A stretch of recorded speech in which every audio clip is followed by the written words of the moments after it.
It's been a crazy week here, and I've got some great questions. The main one is on preserving fresh beef. Thanks for joining us today on Questions and Answers with James Townsend and Son.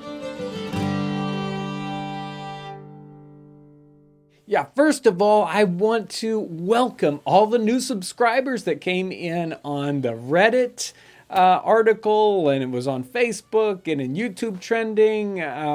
Thank you so much for all the views and welcome new subscribers. Oh, and I want to thank especially Minecraftian1998. He's the person who posted it on Reddit that started this whole thing. So thank you so much, Minecraftian1998. Well, the first one's not a question, it's a comment, but I love it. It's Pepper Spray. I'm not sure which video it was, but he says, I love to watch John cook. Always makes me think of a surgeon operating with a sledgehammer or a sushi chef with a battle axe.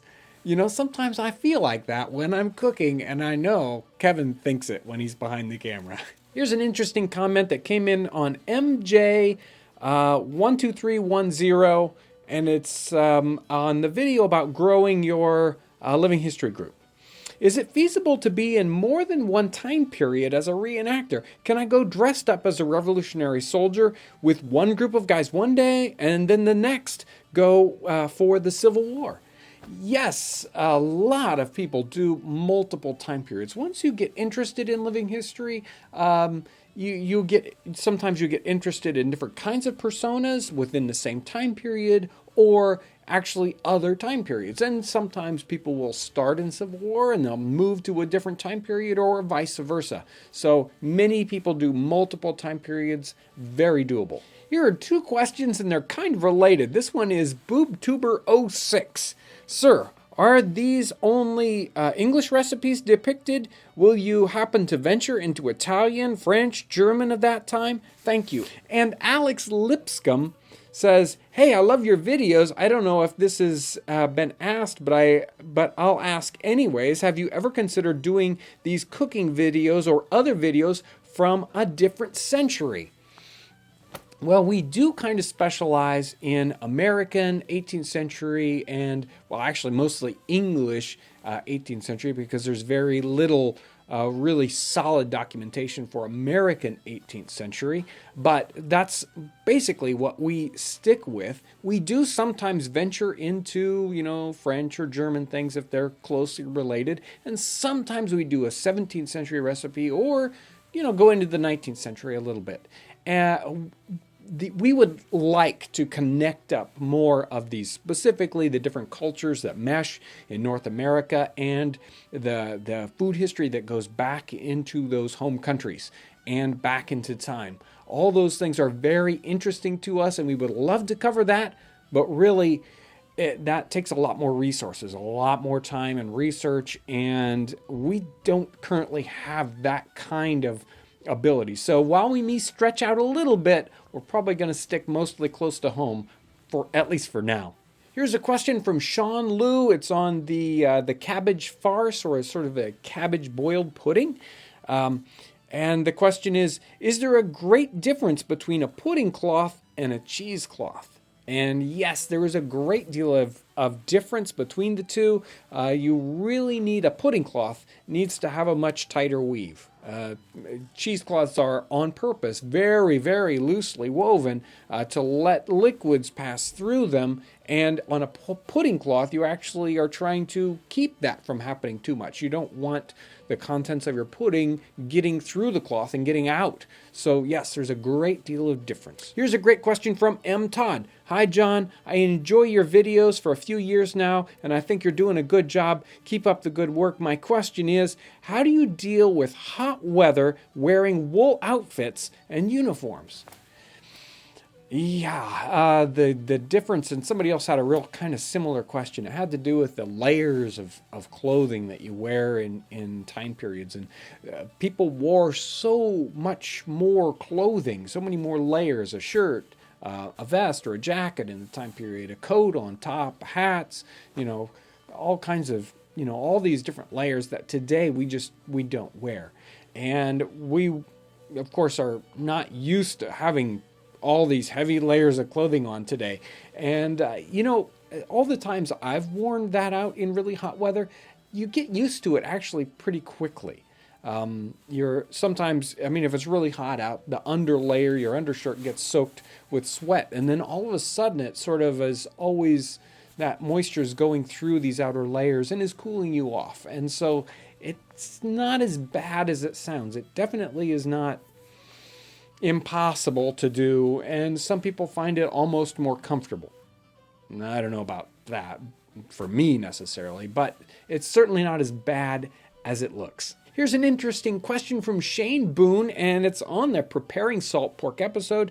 I hear a lot of complaining about salt and sodium in the modern American diet. Would you say that the diet in the 18th century had more? And if so, how much? Is sodium really bad?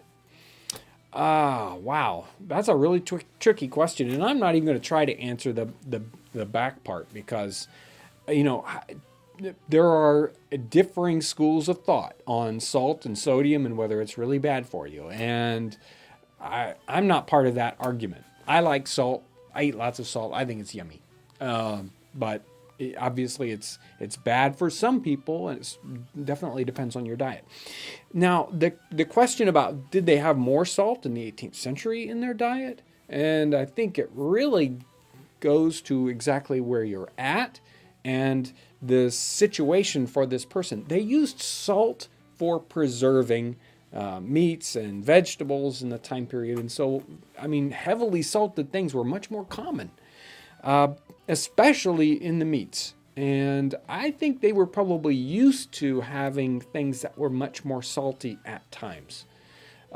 So, I mean, it's a guess. It truly is a guess, but I believe that salt was much more prevalent in their diet. And here's the main question. It's almost related to the salt one. Quinn Krug, this is from Simple Foods on the March or Simple Soldier Food video. How would they have prevented fresh beef from spoiling without refrigeration?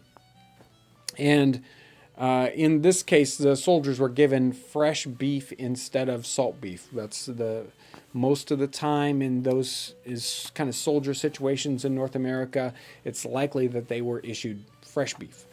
And there is no good way to keep fresh beef from spoiling without refrigeration or freezing it. Of course, then it's not fresh anymore, right? So they had many different ways of preserving their meat, but in a fresh meat context, that was butchered and then used right away.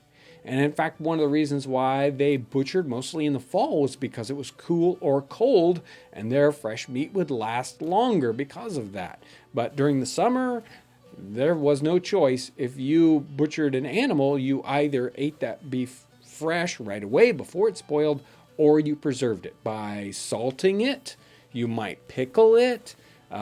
You potted. They potted meat frequently, where they would cook it and then they would submerge it under a layer of fat or oil that protected it. And sometimes they even did things like cooking meat pies, and they would cook it in a coffin, like a big crust, and they would seal that off and keep that for quite a while. Or, I mean, there are different kinds of ways they had to preserving meat, but if it was fresh, it's fresh, and you just have to use it right away. And I did want to mention this one comment that came in on the Should You Comment video. And I do have a response to that video, hopefully coming up maybe tomorrow. Watch out for that, especially if you commented on that one. Thank you for that. This one is Chelsea Tafoya. Ooh, boy, I wish I knew exactly how to pronounce that last name. Anyway, here's the comment. That's great to know. I am also a really big fan of your videos, and I don't think I have commented on any before prior to this video. So I figured, why not? Your videos alone are what made me realize that living history and reenacting is something I can be part of myself instead of watching others who were involved. All the while wishing I could be part of it. Thank you for the amazing and informative videos. I have you alone to thank for sparking my interest. Have a great day. That comment is like I commented to this one. This is one I've printed out. I'm gonna tape it to my desk because this is one of the reasons why we do videos. Thank you so much for sharing that with me, Chelsea. I want to thank everyone out there for the comments that you give and your encouragement, and especially sharing. Somebody sharing a video was what made Tuesday happen, and over 1 million views for the channel, which has never happened and probably will never happen again. And that's okay. But it's people sharing the videos that makes that kind of thing happen. And I know everyone out there is, you're rooting for us, you're encouraging us, you're supporting us, even through just simply watching these videos. So I really want to thank you for all your amazing support, the wonderful comments, the great questions, and everything you do for us. Thank you so much for watching. If you're a new viewer and you haven't subscribed, press the subscribe button up here. That'll take you to a spot where you can subscribe. I want to thank everyone for watching.